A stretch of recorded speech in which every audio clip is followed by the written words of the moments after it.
So after a very damaging backup in rates through the summer months, we've actually gotten a nice rally going into the very, very late part of the year. Inflation's been coming down steadily. If you look at core PCE on a trailing 12-month basis, it's about 3.5%, but on a trailing 6-month basis, it's about 2.4%. So not that far off of the Fed's preferred, kind of target of 2% on core PCE. So we actually think that we're in a pretty good position now to see this rally, perhaps with a brief pause, but this rally to persist as we continue to get softer economic data. We're expecting Q4 GDP will be a lot softer than Q3 certainly, so probably mid 1.5 range or so.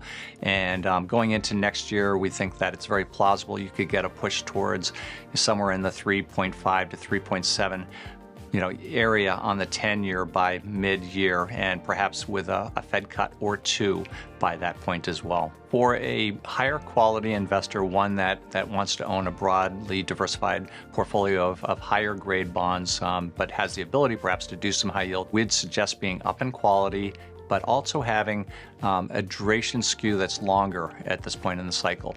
We do think that we're late cycle in terms of where we are in the credit cycle. We think that there's a probability that we're going to see some perhaps significant slowing next year.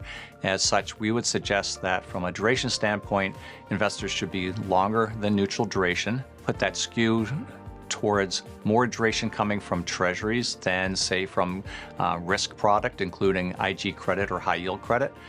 We think that the mortgage market's roughly fairish value, perhaps a bit cheap here, so that wouldn't be a bad place to pick up some incremental yield. When it comes to the credit space, we would actually advocate for being neutral or perhaps underweight in credit, just because of where spreads are.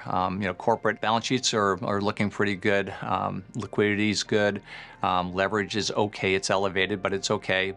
But credit spreads actually reflect a lot of that good news. And with the IG market priced around 105 over presently, and the high yield market about 365 over, that doesn't give you a lot of runway for incremental improvement. And in fact, it might be difficult to earn your carry. So we would advocate being neutral or perhaps underweight credit, but overweight from a duration contribution standpoint to the treasury and even maybe the mortgage market.